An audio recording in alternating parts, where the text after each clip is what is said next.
I know a lot of people in the audience probably recognize you from Fox News and CBS, but I think to get this discussion started, it would be really helpful to hear a little bit about what you've been going through over the past couple of years, particularly at CBS, from where you lost your job, actually. So I think people would like to hear the story behind what exactly happened.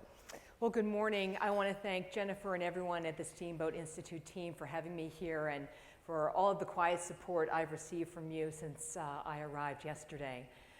It's been a very eventful few months for me personally and professionally.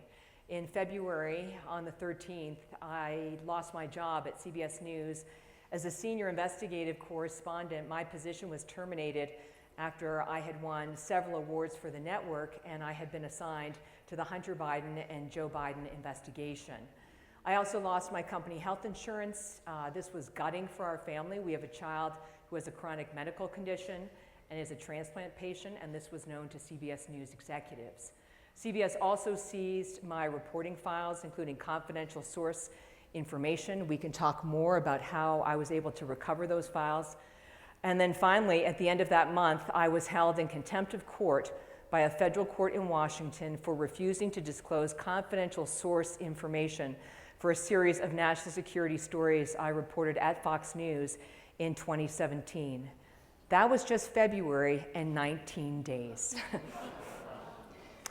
My experience is that crisis also gives you clarity, and in this particular case, it reinforced to me my commitment to the First Amendment, to free press, and also the protection of confidential sources for investigative reporting. They really are my North Star now and my guiding principle, and that has been mapping out my journey in the months since. Right, so please. So during this time when CBS, they announced they were doing layoffs, is what they called it, and everyone was shocked, at least in the media, from my perspective, when your name came up as one of the individuals who was a part of that cut, because, as you said, you are an award-winning journalist for them, you've done a lot of great work, and from the outside, I would look at the fact that you were working on the Hunter Biden story and say, that seems like a weird coincidence. And I know you don't want to disparage your former employer, but can you give us a little bit more perspective on maybe what it is they told you when you were fired? Did they give you a reason? And were you getting pushback while you were there on this story? When I was terminated, it was done on a Zoom call at 8:15 in the morning at about 7 minutes after company-wide email had gone out that there were going to be layoffs. I was not expecting to be laid off. It was certainly not a reflection of my performance at the network. In that call, I was told that my position was eliminated and I was locked out of the office and locked out of my email. And at that point, CBS News seized all of my investigative reporting files that I had on their networks and also physical files that were in my office. I can tell you that when the network of Walter Cronkite seizes your reporting files, that is an attack on investigative journalism. I testified about this earlier this year, and I likened it to a journalistic rape. I heard from sources that I had worked with over the years, not only at CBS News, but prior to that, and they had very deep and credible concerns that by working with me, and this is the important point, to expose government wrongdoing and corruption, that they would be identified. There are really only two reasons that my files were returned. One is that my union, SAG-AFTRA, got directly involved and fought very hard with CBS News to retrieve my records, and that was over a 10-day period. Also, Jonathan Turley, who will be speaking later at the conference, wrote a very impactful story about what had happened to me at CBS News. And for context, I've worked at Fox, I've worked at ABC News, and you can ask any journalist, when you leave an employer, it is not standard for them to seize your records. In fact, what is standard is that they will box up your belongings, your reporting notes. They'll box up the dirty coffee cups in your office and the Post-it notes and return everything to you. So this was very, very unusual behavior. It was disappointing to me. CBS publicly took a position that they weren't seizing my files, they were securing my files and protecting them. I can tell you from the email communications between the union, myself, and CBS News that their intention was to retain all of my files, and only they would decide, having sifted through my files, human resources, news executives, perhaps lawyers, whether I would have any of those files returned in the future. The important thing here is not whether I lost my job at CBS News, because any corporation can make a decision whether they want you to work there or not. I'm not disputing that. But what I am disputing is that they crossed a red line when they seized those records. It doesn't matter who you are, it doesn't matter where you report, it makes it harder for you to do investigative journalism in the future. And it undermines the confidence that confidential sources have and place in you to guard their identities. The second part of your question is about the Hunter Biden investigation. I was assigned the Hunter Biden investigation by a top CBS executive. I did not volunteer for that assignment. And there was a split within the company. Some people were very determined to speak truth to power, to do traditional journalism where there would be accountability for the Hunter Biden case and the allegations of influence peddling and buying access. Others in the company were very resistant to that type of reporting. So when people ask me why I lost my job, I say only CBS knows, but in my view, I was guilty of committing journalism.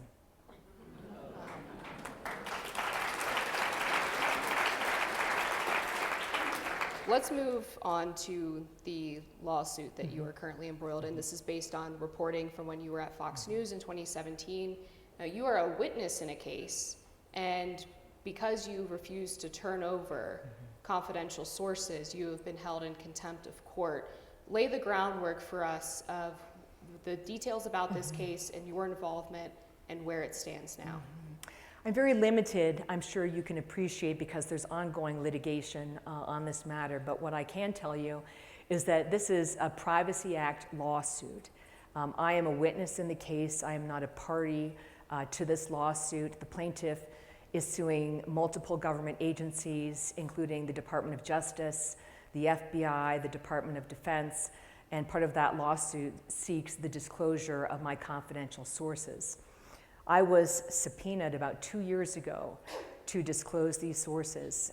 I can tell you that having worked in reporting for nearly 4 decades, if you had asked me 37 years ago when I began that I would be in the courts defending the protection of confidential sources, I would never have believed it. I would not have believed that this day would come. And one of our children, he's 18, he asked me when I was subpoenaed if I could go to jail, if we would lose everything I had ever worked for in our house to protect confidential sources. And I get a little choked up when I talk about it. I wanted to tell them that in this United States it was impossible, but I could not do that. I could not do that. That is the kind of jeopardy that journalists continue to face today. Many of you have asked me about this issue privately and have said, I thought this was settled. I thought that reporters were very protected. They didn't have to disclose confidential sources. Almost every state in this country, including the District of Columbia, has some kind of protection, a shield law for journalists, but there is no shield law at the federal level, and this is where my litigation is taking place. I refused to disclose confidential sources in a very lengthy deposition, and I was held in contempt of court by a federal judge in Washington. That case is now on appeal. Pending the appeal, the fines of $800 a day are being stayed in my case. I'm very grateful for that, but I'm sure you understand that most journalists cannot withstand fines of $800 a day to uphold the most sacred pledge any journalist makes to their sources, which is to protect their identity.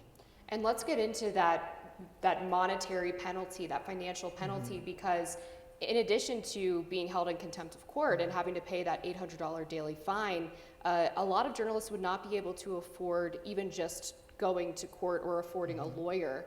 Can you talk a little bit about the benefit of having Fox helping you with your litigation financially, and how what it says about the future of the media, in that with so many small and independent media outlets coming up, any journalist could be hit with a lawsuit and really have no choice but to bow down because they don't have the financial resources that come with working for a large corporation. Again, my objective here is not to litigate this case publicly. I have complete respect for the courts and for the legal process. I'm very fortunate to have the full support of Fox News in this litigation. I did a series of national security stories which are at the heart of this litigation in 2017 when I was still working at Fox News. So that gives you a sense of how long these cases can take to go through the courts. I have their complete backing. They're providing my legal defense. I'm sure it's not surprising to any of you that a First Amendment defense, the financial pressure, the legal considerations, this is a very expensive proposition. And if you are a small, independent media outlet, you cannot withstand that kind of legal and financial expense. It's not possible. The reason that matters right now is, in my view, we're in the middle of an industrial revolution in the media marketplace. I think it's a terrific thing, by the way. There's just an explosion of independent voices and smaller newsrooms. But if these independent voices and smaller newsrooms are facing litigation in the future for the protection of confidential sources, guess what? They're not going to exist. They're not going to be able to fight this in the courts, and they will be crushed. And the reason that matters is because it limits the diversity of voices. And if you believe, as I do, that the underpinning of our democracy, a healthy democracy, is journalism, is reporting, is public discourse that is respectful, a diversity of voices, you understand why it is so important to pass legislation that will offer these protections at a federal level as well. I want to remind the audience that there will be a 15-minute question and answer portion from your audience questions at the end of this discussion. So please remember to submit your questions. I'll get them right here on the iPad. Catherine, there is a piece of legislation going through Congress right now. I believe it's stalled in the Senate at the moment, the Press Shield Act. Please tell the audience a little bit more about what exactly that would do, because I think some of our impulses, well, we have a First Amendment. Why do we need legislation to go beyond what should already be protected in our freedom of speech? So the Press Act was passed by the House on a bipartisan basis. My recollection is that it was in fact unanimous. And I don't have to tell you that there's almost nothing these two sides agree on. So it was very encouraging to see them pass this legislation. It's been sitting in the Senate. It's in the Senate Judiciary Committee, which is controlled by the Democrats.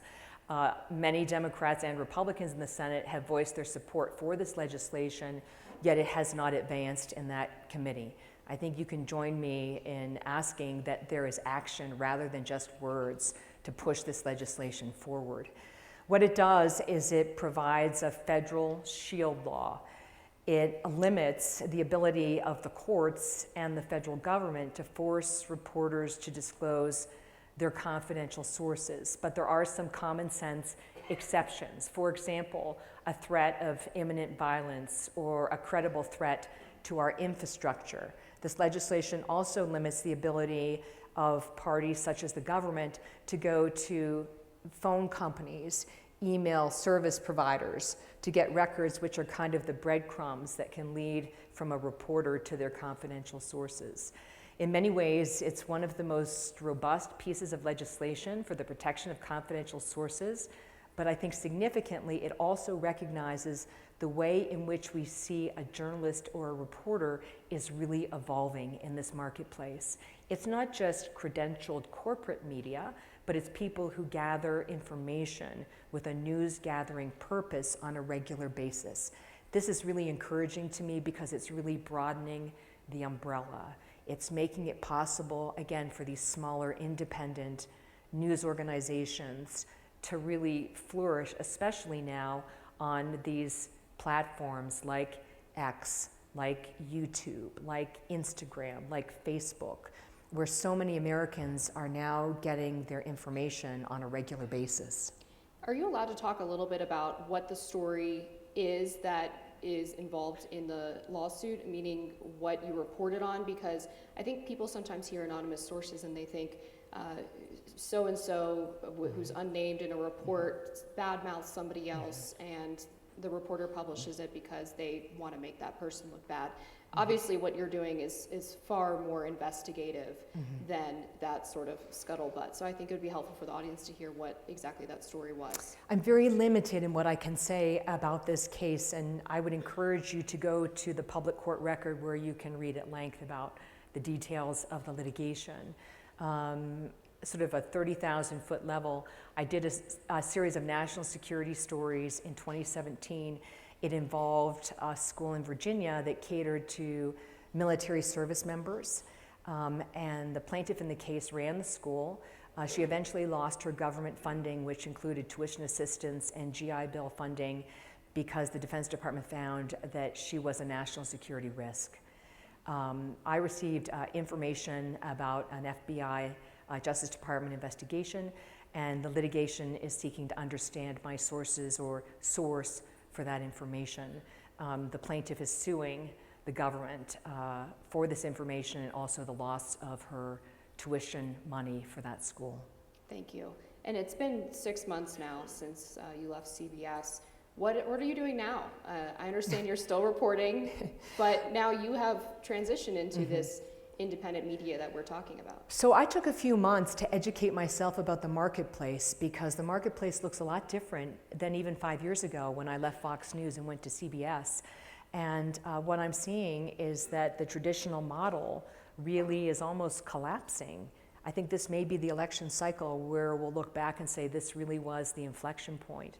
I'm now doing independent reporting under the Catherine Herridge Reports umbrella, not a very original name, but it works for me. And we're launching investigations on X, and next month we'll be expanding into a newsletter. What I find so encouraging about these independent investigations is how hungry the public seems for credible, reliable information, and information that is very apolitical. That's what people say to me. Even my own family, they don't know how I vote. They have no idea, because I'm an equal opportunity criticizer in many respects. And we just did an investigation with a group of Homeland Security whistleblowers, and they came forward alleging that Homeland Security was in violation of a border law that required the collection of DNA at illegal entries. And the DNA is run against an FBI database. It's a cold case database for violent crimes, so rape and murder, home invasions. And the whole idea is that if you find someone trying to enter the US illegally and they're wanted for a crime, then you can actually, identify them, arrest them, and then prosecute them. That was a program which neither Republican or Democratic administrations have fully complied with, in fact. That investigation was viewed by 23 million times. 23 million. If you add up the viewership of the 3 network news broadcasts, it doesn't reach 23 million. And that's the shift in the marketplace that we're seeing. And I can't tell you how encouraged I am by that. So I've decided to go independent. It's a little daunting to be starting your own business at 60, which is what I'm doing, and I would never have guessed that I would have taken on that responsibility. But as I said earlier, I just feel like with all my heart that these principles are worth fighting for, and this is the platform to do it on. and to do the stories that I could not. I've done 2 big investigations. And in both cases, these were investigations where I felt there wasn't a lot of enthusiasm at CBS to do them. The other investigation was on COVID vaccine injury in the US military. We profiled a 24-year-old soldier who was having a pacemaker, having had 3 heart attacks and a stroke following the mRNA vaccine, and it was called The Cost of Following Orders. This young woman should have been kept on active duty once she was diagnosed with this debilitating heart condition. Unfortunately, she was thrown out of the Army and for 2 years had no work, no health insurance, and was homeless for a while, considered suicide. We did that story, and to the Army's credit, they expedited the review of her military records, and now she's getting full relief for her medical condition. But most importantly, our team had to ask ourselves, where is the best place to put this investigation? And we decided that X was the best place to land the investigation without fear of censorship. That tells you a lot about the marketplace right now. This was not a story about whether the vaccine mandate was legitimate or whether it was justified. It was a story about a soldier who followed orders because of the vaccine mandate and was injured and then was left behind by the Army. So it's been exciting, it's been validating and really encouraging that people are so hungry for this kind of information and that these platforms are really making it available to people in a way that it was never possible before. And it, again, just reinforces my belief that the protection of confidential sources, really, to borrow a phrase from my special forces friends, this really is the hill to die on.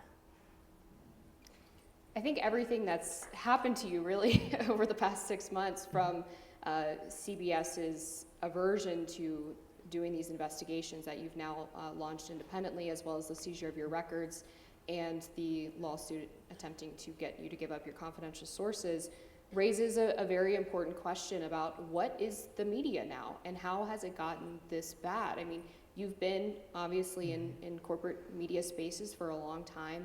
In your estimation, what is it that's happening in newsrooms that has really suppressed that appetite for traditional journalism? That's a hard question. I want to say, so there's no confusion, we did some great reporting when I was at CBS News. We did reporting that was a catalyst for legislation impacting 1 million veterans and their families. I mean, that's something to feel very good about. And we may not have agreed on everything, but they really got behind me when it came to Veterans Affairs. Boy, I never like commentary on colleagues all that much, but what I would say is that really since 9/11, there have been some very major stories that the media has got wrong, and I think that this has led to an erosion of trust because there hasn't been the accountability I think you would hope from the media, whether it was WMD in Iraq, whether it was Russiagate, whether it was the Hunter Biden laptop. These are stories which were not really fully reported and effectively reported when they happened.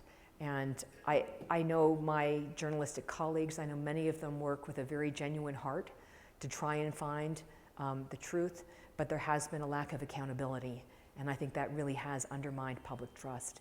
The most common question I get is, where do you find your information? And the answer is, I go to multiple sources. Everyone is looking for a one-stop shop here, a one-stop fix, where they really believe that they can assess credible information and then make up their own minds or engage in public discourse in a respectful way, because that is what democracy is about. And that is a real vacuum right now, I think, in the marketplace. I think we're going to go ahead and move to the audience questions because there are a lot of really great ones. And I'm glad that you brought up the Hunter Biden laptop story again, because there are a lot of questions about that. Never surprising. Right. The general consensus is they want to know what you found to be the most damning evidence in your investigations. What I would say I found to be the most unsettling is that in October of 2020, I was asked by a senior executive to get confirmed reporting from the Hunter Biden laptop, and I provided a handful of records that I had a lot of confidence were legitimate records, and then I never heard anything more about that story. And I was very disappointed because I felt it was an opportunity for CBS to really lead on a story where it was possible to validate the contents on that laptop. I did a story on the laptop involving a forensic review, and that was after the midterm elections in 2022. And all I'm going to say is that if you know my reporting, I have a reputation for moving quickly and efficiently through complex investigations. It did not take me 2 years to validate the contents of that laptop. Very good. And a personal follow-up from me, is there anything else related to that story that you did not get to complete at CBS that you're interested in continuing now?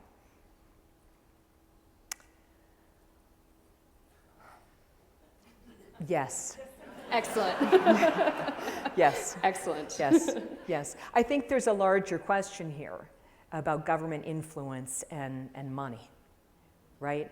And how foreign powers, in many cases our adversaries, are seeking to influence politicians on both sides of the aisle. But I think most importantly, and I think this is where people miss the mark in the discussion about election interference, this is really about undermining confidence in the pillars of our democracy, in our democratic institutions.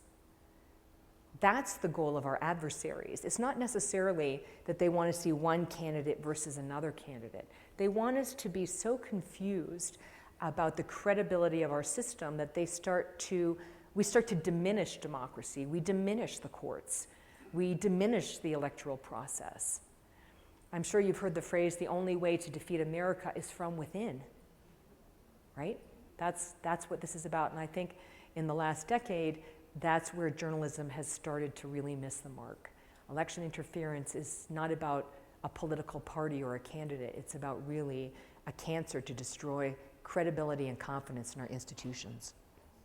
We talked a little bit about accountability in journalism. What do you think mainstream media outlets can do to restore accountability? What are the mechanisms that need to be in place to make sure that when reporters do get stories wrong, the right process is followed to restore that trust? Well, I have never, I'm really reluctant to put on my editor's hat. No reporter likes to make a bad error.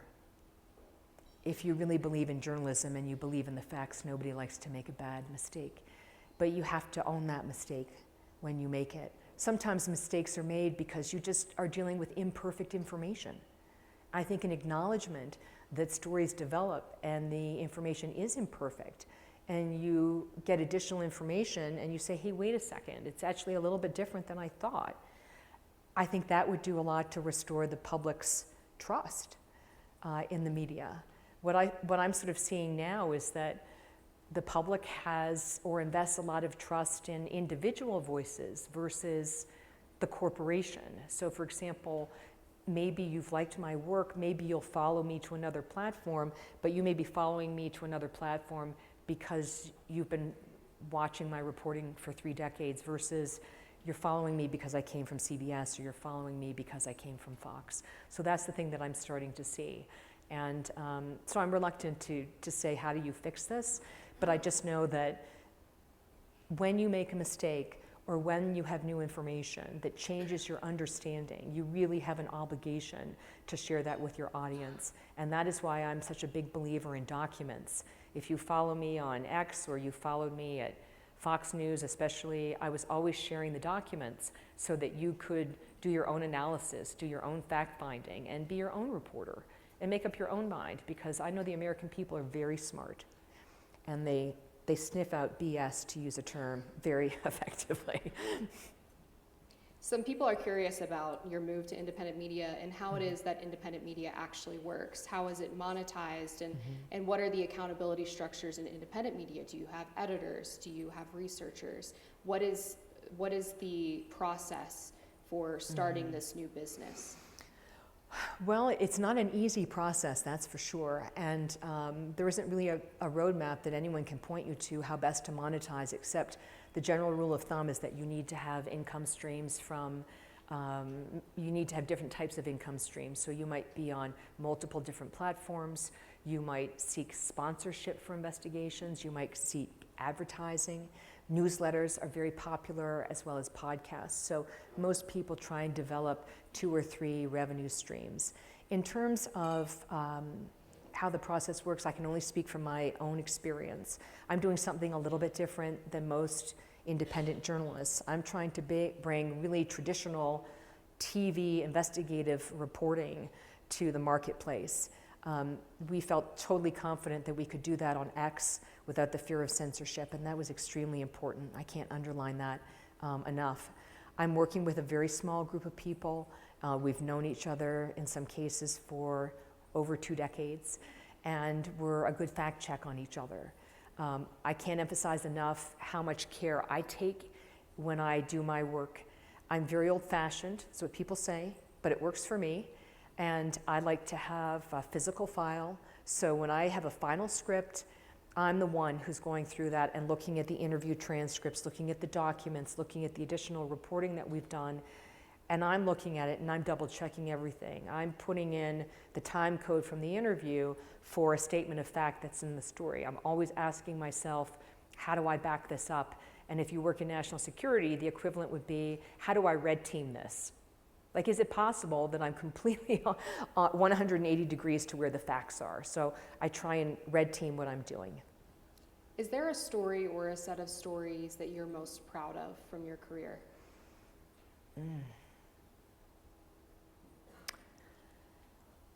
I'd say it's the veteran stories. I'm going to get all choked up about it. My father passed away very recently. And he used to say to me, especially when it came to veterans, to punch hard because bureaucracies don't bleed, people do.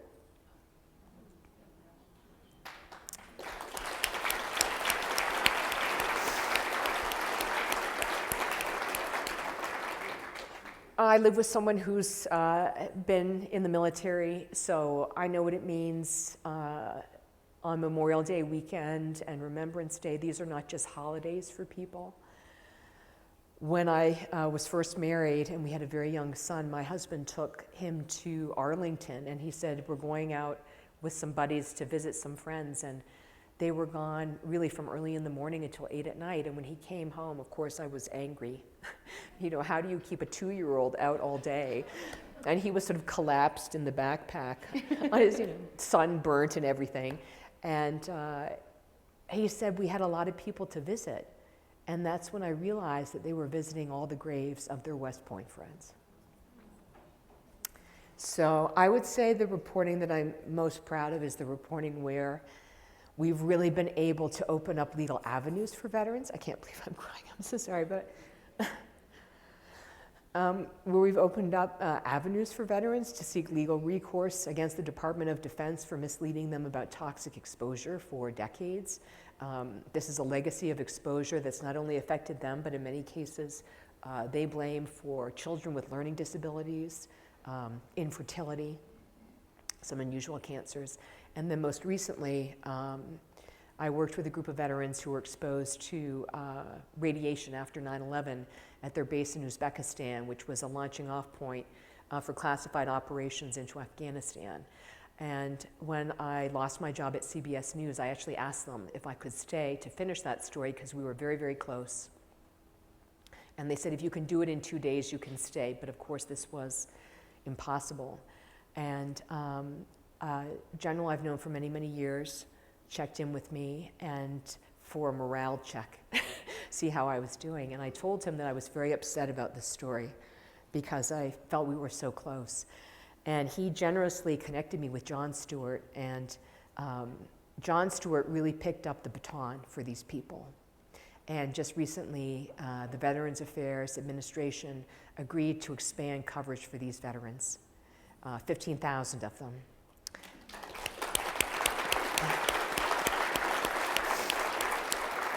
And it's not just the veterans, and it's not just their families, but it's also the widows.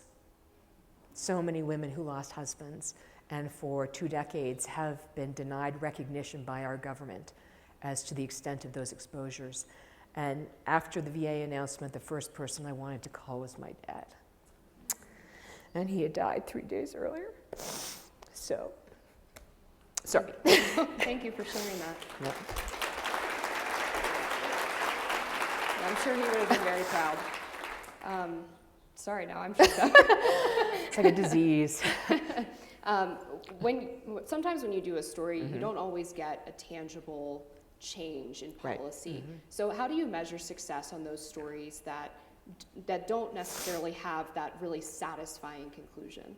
Well, not every investigation you do is going to lead to congressional action or legislation or a government bureaucracy finally caving to the crippling pressure doesn't always work that way.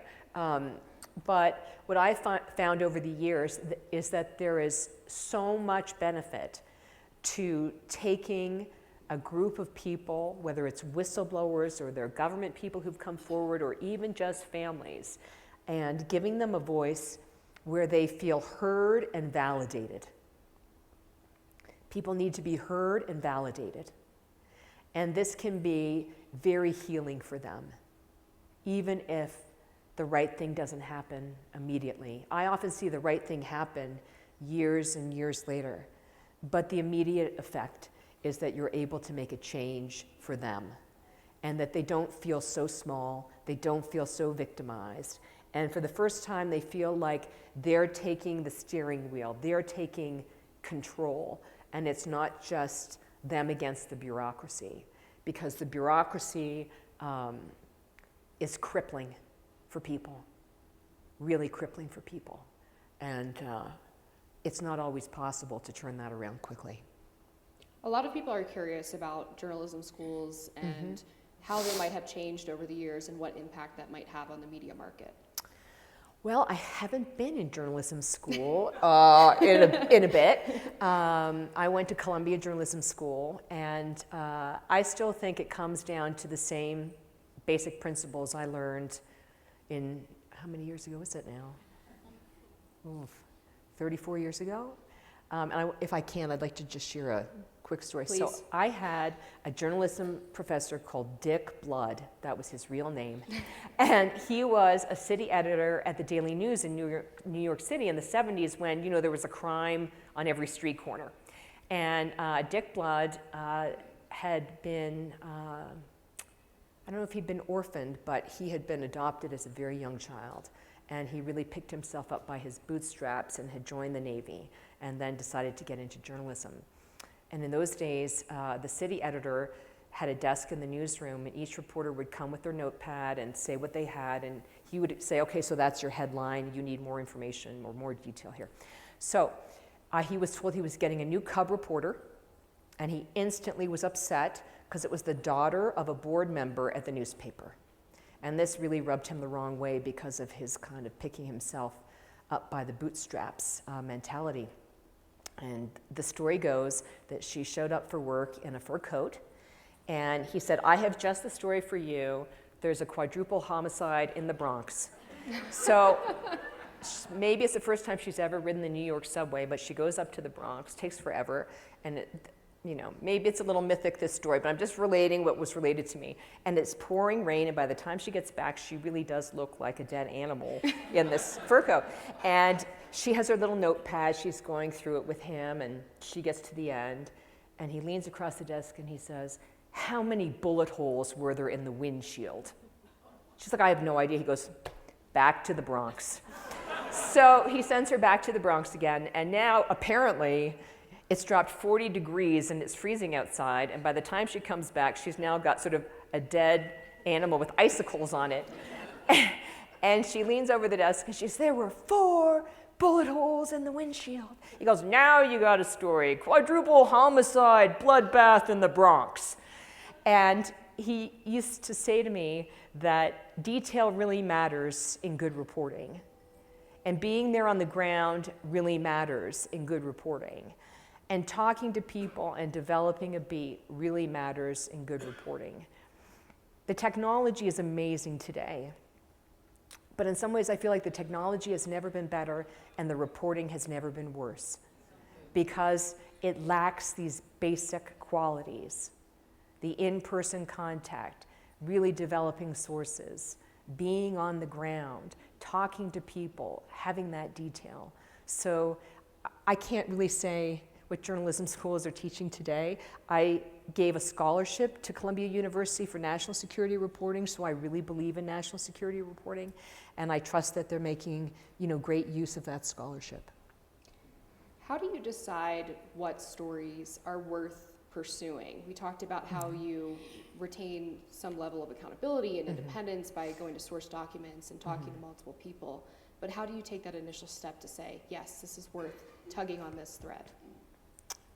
A lot of it is a gut feeling for me after years of working. I do a lot of reporting on the phone before I make a decision to spend money on a big investigation. These investigations are not inexpensive. These are not Zoom investigations, I'll put it that way. They're very traditional television investigations. So I do a lot of talking on the phone. I meet with people in person, and I look at the records, and I ask myself, what's new? How are we going to move it forward? What's exclusive? And where's the accountability?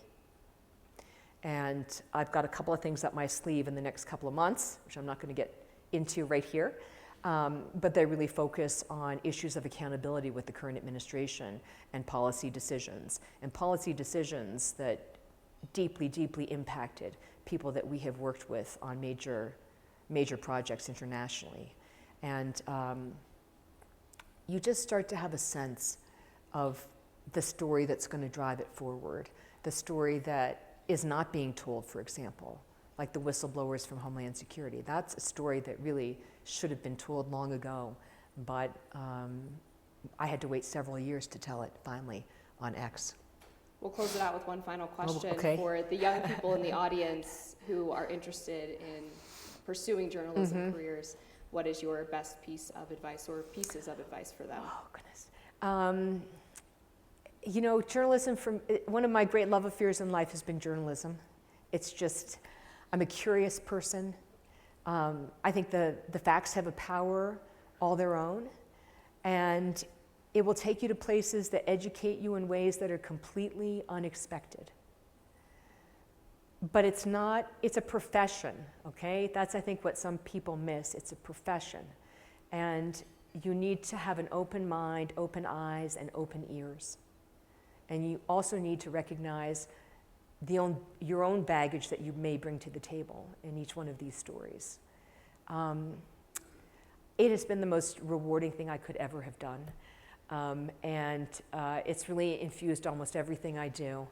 And when our kids were small, they used to say, "Don't make Mama mad because she'll investigate you." Thank you. Thank you, Catherine.